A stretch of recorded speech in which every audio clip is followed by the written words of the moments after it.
Hello साथियों, आप सभी का स्वागत है आपका अपना चैनल फिजिक्स पढ़ना में। मैं रंजन सर आपके सामने लेकर आया हूं एक बहुत ही बेहतरीन टॉपिक, जिस टॉपिक का नाम है संगम।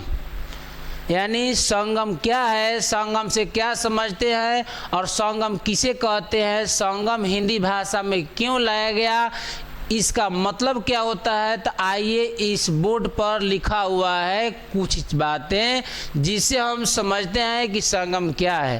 तो यहाँ संगम लिखा हुआ है, इसका परिभाषा यहाँ दिया हुआ है। उच्चारण के समय, किसके समय, यानी उच्चारण के समय शब्दों या वाक्यों के बीच ठहराव या विराम को संगम कहते हैं। किसी भी चीज़ को बोलने पर शब्दों या वाक्यों के बीच में जो ठहराव होता है, जो विराम होता है, वहाँ पर हम लोग कुछ देर के लिए ठहर जाते हैं, उसी को हम संगम कहते हैं। फिर एक बार और कहने का मतलब ये है कि किसी भी शब्द को, वाक्यों को बोलते समय अगर बीच में थोड़ा सा विराम लेते हैं, ठहराव लेते हैं, तो उसी को हम कहते हैं संगम। तो आइए उदाहरण के माध्यम से इस संगम को बहुत बारीकी से समझते हैं कि क्या उदाहरण में जो दिया हुआ है उसके माध्यम से क्या होगा कि और हमारा जो है समझ में बेहतरीन से आ जाएगा। तो यहाँ लिखा हुआ है कि तुम्हारे, यानी तुम्हारे का मतलब होता है कि हमारे नहीं, तुम्हारे।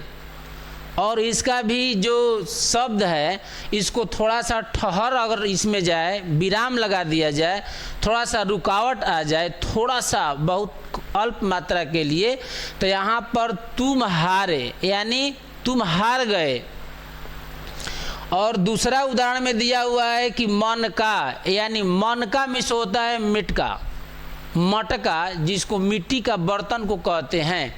यानी मन का, यहाँ पर एक मिट्टी का बर्तन हो जाएगा इसका, लेकिन जैसे ही इसमें अल्प लग जाएगा, थोड़ा सा विराम लग जाएगा, तो इसका जो अर्थ है बदल जाएगा, वो हो जाएगा मन का, यानी मेरा मन का। सर का, यानी कोई व्यक्ति सरक रहा है तो उसको हम कहते हैं सरक, यानी फिसलना, सरकना। लेकिन उसी में अगर अल्प विराम आ जाए, थोड़ा सा रुकावट आ जाए, उसमें क्या हो जाए, थोड़ा सा रुकावट आ जाए, ठहराव आ जाए, विराम आ जाए, तो इस शब्द का क्या होता है कि थोड़ा सा अर्थ जो है बदल जाता है। तो यहाँ लिखा है सर का, यानी सर का। पता चल रहा है कि कोई व्यक्ति सर है, वहाँ का, सर का। यहाँ लिखा हुआ है चौथा में कि खाली, खाली तेजी से बोला जाएगा तो खाली, यानी रिक्त स्थान। यहाँ थोड़ा सा हल्का सा विराम दिया जाए, ठहराव दिया जाए, तो उसमें क्या, इसका जो शब्द और अर्थ ऐसे पता चलता है कि यहाँ खाली, यानी रिक्त स्थान। क्या हो रहा है, यानी खाली, खाली का मतलब आपने खा लिया, खाली का मतलब आपने खा लिया। और यहाँ क्या होता है, यहाँ रिक्त स्थान हो रहा है और यहाँ पर हो रहा है कि खाली, क्या आपने खा लिया।